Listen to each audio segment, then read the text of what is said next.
Hello everyone, मैं Anita Thakur. Welcome to my YouTube channel. और आज हम लोग पढ़ने वाले हैं class 11th history. Theme second हम लोग डिस्कस कर रहे हैं। उसका नेक्स्ट पार्ट है द सिग्निफिकेंस ऑफ अर्बनिज़म। ठीक है, कि हम लोगों को आज डिस्कस करना है कि अर्बनिज़म की क्या इंपॉर्टेंस है, वो क्यों इम्पॉर्टेंट है और अर्बनिज़म का मीनिंग क्या है। ठीक है, तो जैसे कि हम लोगों ने कल बात करी थी कि मेसोपोटामियन जो मतलब एज थी, या फिर हम लोग बोल सकते हैं वहाँ पर किस तरह से वो लोग रहते थे, स्टेपेज थी वहाँ पर, और लोग जो थे वो मतलब अपनी कैटल्स को किस तरह से रखते थे, किस तरह से पालते थे, क्या क्या वो मतलब वहाँ पर स्पीशीज़ जो थी वो अवेल थी, वॉटेवर इस तरह की चीज़ें। तो ये थोड़ा सा यहाँ पे बताया गया कि जो अर्लीस्ट सिटीज़ थी मेसोपोटामिया, तो अगर हम लोग उसकी तरफ बात करें तो उसको ना ब्रॉन्ज एज भी कहा जाता है। ठीक है, और ये ब्रॉन्ज क्या है, एक एलॉय होता है कॉपर का और टीन का।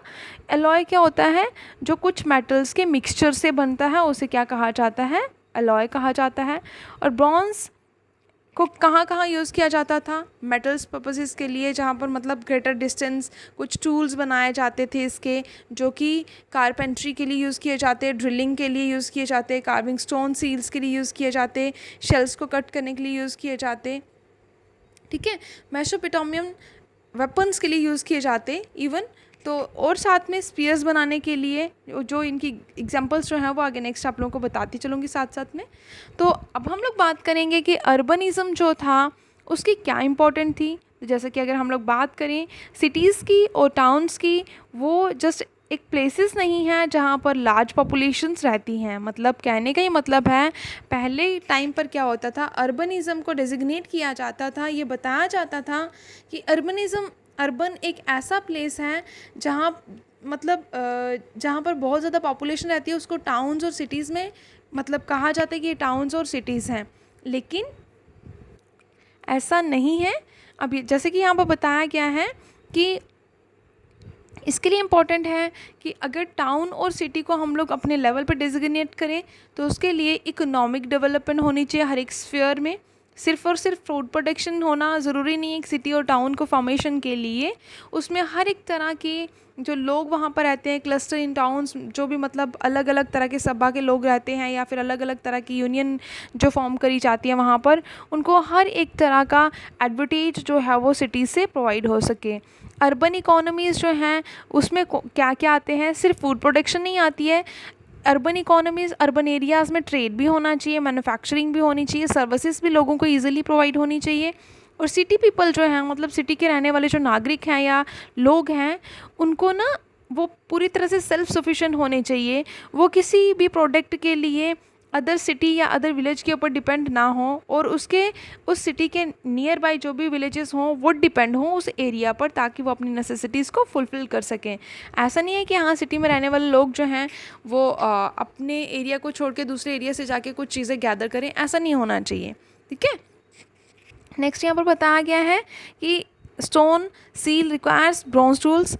और उससे क्या करते थे, वो सिर्फ और सिर्फ मेकिंग ही नहीं करते थे, इवन वो कलर्ड स्टोन्स भी बनाते थे जिन पर वो सील लगा कर देन वो क्या करते थे, मतलब एक प्रॉपर स्पेशलाइजेशन जो होती है फाइन कार्विंग की, जिसको वो ट्रेडिंग पर्पज़ के लिए यूज़ नहीं करते थे।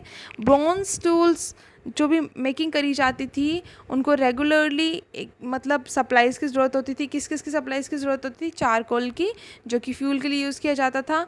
और सिंपली अगर हम लोग बात करें, अर्बन एरिया उसको डेजिग्नेट किया जाता था, या टाउन्स और सिटीज़ उसको डेजिग्नेट किया जाता है जहाँ पर डिवीज़न ऑफ लेबर जो है वो हो। डिवीज़न ऑफ लेबर का मतलब क्या हो गया, हर एक स्किल्ड पर्सन जो है वो अपने ही एबिलिटी, अपने ही स्किल के अकॉर्डिंगली वर्क करे, ना कि वो मल्टीटास्किंग वर्क्स डन करे। ठीक है, मतलब एक ही अपना काम करे, ना कि अलग अलग तरह के काम करें।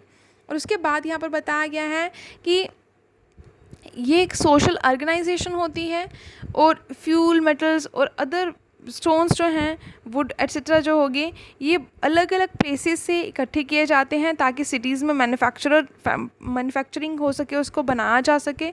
दस ये जो ऑर्गेनाइज्ड ट्रेड है, मतलब एक प्लान्ड ट्रेड होता है कि हम लोगों को कितना स्टोर करके रखना है, क्या करना है, इसकी ट्रेडिंग कहाँ पर होगी, इसको कौन लोग यूज़ करेंगे, कैसे यूज़ करेंगे, ये सारी चीज़ें जो है ना वो हर एक चीज़ प्लान करी जाती है इंडस्ट्रीज़ में या अर्बन एरियाज़ में।